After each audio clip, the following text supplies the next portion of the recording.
Hello friends, Kathiawadi કિંજલ્સ કિચનમાં તમારું સ્વાગત છે. કેમ છો બધા? મજામાં ને? તો આજે બનાવીશું આપણે ધોરાજીના ફેમસ ભૂંગળા બટેટાની રેસીપી. તો તમે અહીંયા જોઈ શકો છો, એકદમ એના જેવા જ બન્યા છે. લારી જેવા ભૂંગળા બટેટા તમે આસાનીથી ઘરે બનાવી શકો છો. તો તમે અહીંયા જોઈ શકો છો, જોતાની સાથે જ ખાવાની ઈચ્છા થઈ જાય એવા બન્યા છે ને. મને તો અત્યારે પણ જોઈને મોઢામાં પાણી આવે છે કે ખાઈ લઈએ. તો ચલો હવે એની રેસીપી સ્ટાર્ટ કરીએ. અને હા, અત્યાર સુધી તમે મારી ચેનલને સબસ્ક્રાઈબ ના કરી હોય તો ચેનલને સબસ્ક્રાઈબ જરૂરથી કરી લેજો અને બાજુમાં આપેલા બેલ આઇકનને પણ જરૂરથી હિટ કરજો, જેનાથી નોટિફિકેશન તમને ટાઈમ પર મળતી રહે. તો ચલો હવે રેસીપી સ્ટાર્ટ કરીએ. તો તમે અહીંયા જોઈ શકો છો, મેં અહીંયા 25 થી 30 લસણની કળી લીધી છે. લસણવાળી આપણે ચટણી બનાવીશું, એનાથી ટેસ્ટ ખૂબ જ સરસ આવે છે. તો અહીંયા આપણે 1.5 ચમચી જેટલું કાશ્મીરી લાલ મરચાંનો પાવડર ઉમેરીશું, જેનાથી બટેટાનો કલર ખૂબ સરસ આવે છે. તો હવે અહીંયા 1/4 ટીસ્પૂન જેટલું આપણે ગરમ મસાલાનો પાવડર ઉમેરીશું. અડધી ચમચી જેટલો ધાણા જીરું પાવડર ઉમેરીશું. અડધી ચમચી તીખો લાલ મરચાંનો પાવડર ઉમેરીશું, જે આપણે રેગ્યુલર યુઝ કરતા હોય એ. હવે આપણે અહીંયા ઉમેરીશું અડધી ચમચી જેટલું શેકેલા જીરાનો પાવડર અને સ્વાદ અનુસાર મીઠું ઉમેરીશું અને બધી જ વસ્તુને આપણે ક્રશ કરી લેશું. તો બધી જ વસ્તુ ક્રશ કરી લેશું. તમે અહીંયા જોઈ શકો છો, લસણવાળી ચટણી બનીને તૈયાર છે. હવે આપણે એનો વઘાર કરી લેશું. ચટણી બનાવીએ એના પહેલાં આપણે બટેટાને થોડા ફ્રાય કરી લેશું. તો મેં અહીંયા 1 ચમચા જેટલું તેલ ઉમેર્યું છે. અહીંયા તમે જોઈ શકો છો, નાની સાઇઝના બટેટા મેં લીધા છે અને તમારી પાસે નાની સાઇઝના બટેટા ના હોય તો મોટી સાઇઝના બટેટા લઈ શકો છો અને એને કટ કરી લેવાના. તો અહીંયા આપણે 1 થી 2 મિનિટ જેવું તેલમાં ફ્રાય કરી લેશું. તેનાથી ટેસ્ટ ખૂબ જ સરસ આવે છે. અને બટેટાને મેં પહેલાં જ 2 થી 3 વિસલ વાગે ત્યાં સુધી બાફી લીધા હતા.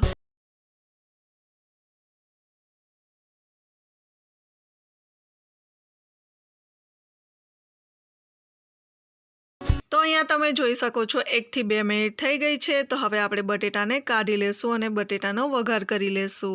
તો જે તેલ બચ્યું છે એની અંદર આપણે 2 ચમચા જેટલું તેલ ઉમેરીશું. ભૂંગળા બટેટામાં થોડું તેલ વધારે હોય છે. જો તમે ન ખાતા હોય તો તેલ ઓછું પણ રાખી શકો છો.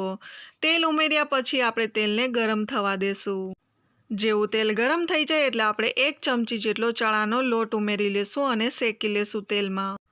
ચણાના લોટથી ગ્રેવી ખૂબ જ સરસ બને છે અને બટેટા સાથે સારી રીતે કોટ થઈ જાય છે. તો આપણે અહીંયા 1 મિનિટ જેવું તેલમાં શેકી લેશું. તો અહીંયા ચણાનો લોટ શેકાઈ ગયો છે. તો હવે આપણે લસણવાળી ચટણી ઉમેરીશું. તો લસણવાળી ચટણીમાં મેં થોડું પાણી ઉમેર્યું છે. તો હવે આપણે એનો વઘાર કરી લેશું. તો લસણવાળી ચટણી આમાં ઉમેરી દેશું. તો અહીંયા આપણે ગેસની ફ્લેમ ધીમી રાખીશું. લસણવાળી ચટણી ઉમેર્યા પછી આપણે સરખી રીતે મિક્સ કરી લેશું. જ્યાં સુધી એમાંથી તેલ છૂટું ના પડી જાય ત્યાં સુધી આપણે એમાં રહેવા દેશું.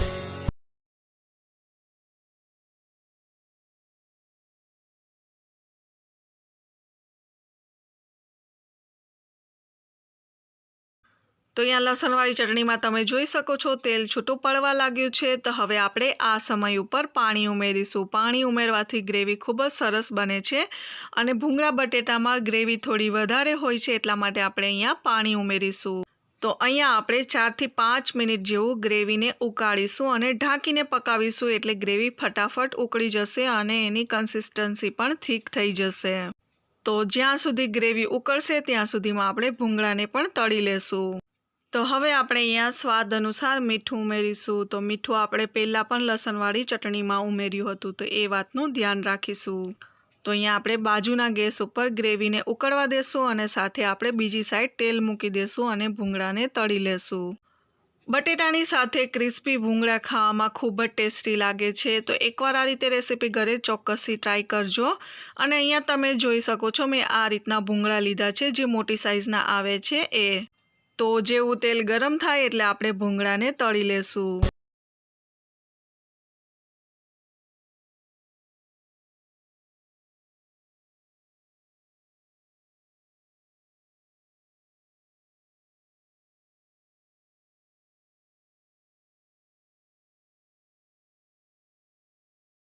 તો ભૂંગળાને આપણે ફ્રાય કરી લીધા છે. તો હવે આપણે ગ્રેવીને ચેક કરી લઈએ. તો તમે અહીંયા જોઈ શકો છો, ગ્રેવી ધીમે ધીમે ઘટ પણ થવા લાગી છે. અહીંયા ગ્રેવીને ઘટ કરવા માટે તમે બટેટાને મેશ કરીને પણ ઉમેરી શકો છો. તો તમે અહીંયા જોઈ શકો છો ગ્રેવી ખૂબ સરસ રીતે ઘટ થઈ ગઈ છે. તો હવે આપણે એમાં બટેટા ઉમેરી દઈશું અને થોડીવાર રહેવા દઈશું, એટલે બટેટા સાથે ગ્રેવી સરસ રીતે મિક્સ થઈ જશે. તો છે ને એકદમ સરળ રેસીપી અને એકદમ ટેસ્ટી બને છે. તો એકવાર ઘરે ચોક્કસથી ટ્રાય કરજો અને વિડીયો ગમ્યો હોય તો વિડીયોને લાઇક જરૂરથી કરજો અને નીચે કમેન્ટ જરૂરથી કરજો. તો અહીંયા બટેટા ઉમેર્યા પછી આપણે સરખી રીતે મિક્સ કરી લેશું અને 1-2 મિનિટ જેવું ઢાંકીને પકાવીશું, જેનાથી બટેટા અને ગ્રેવી સરસ રીતે મિક્સ થઈ જાય અને ગ્રેવી થોડી ઘટ થઈ જશે. તો અહીંયા 1-2 મિનિટ જેવું ઢાંકીને પકાવ્યા પછી તમે અહીંયા જોઈ શકો છો ગ્રેવી ખૂબ જ સરસ રીતે ઘટ થઈ ગઈ છે અને બટેટા સાથે મિક્સ થઈ ગઈ છે. તો અહીંયા હવે આપણે ગેસ બંધ કરી દઈશું અને છેલ્લે લીંબુ ઉમેરીશું. લીંબુથી ટેસ્ટ ખૂબ જ સરસ આવે છે. લીંબુ ઉમેર્યા પછી આપણે અહીંયા સરખી રીતે એને મિક્સ કરી લેશું. તો અહીંયા ધોરાજીના ફેમસ ભૂંગળા બટેટા તમે આસાનીથી ઘરે બનાવી શકો છો. તો અહીંયા તમે જોઈ શકો છો ગ્રેવી ખૂબ જ સરસ બની છે, જેવી આપણે જોઈતી હતી એવી જ બની છે.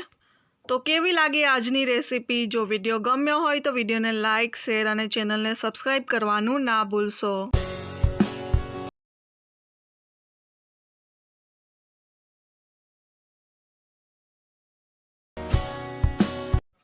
તો અહીંયા આપણે ગાર્નિશિંગ માટે કોથમરી ઉમેરીશું અને એક પ્લેટમાં સર્વ કરી લેશું.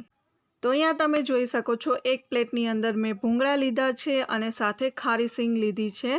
ખારી સિંગથી ખૂબ જ સરસ ટેસ્ટ આવે છે. બટેટાની અંદર ખારી સિંગની સાથે તમે ડુંગળી કટ કરીને પણ નાખી શકો છો, ખૂબ જ સરસ ટેસ્ટ આવે છે. તો એકવાર ઘરે ચોક્કસથી ટ્રાય કરજો. તો અહીં ધોરાજીના ફેમસ ચટપટા ભૂંગળા બટેટા બનીને તૈયાર છે. જ્યારે પણ તમને ખાવાની ઈચ્છા થાય ત્યારે તમે આસાનીથી ઘરે બનાવી શકો છો.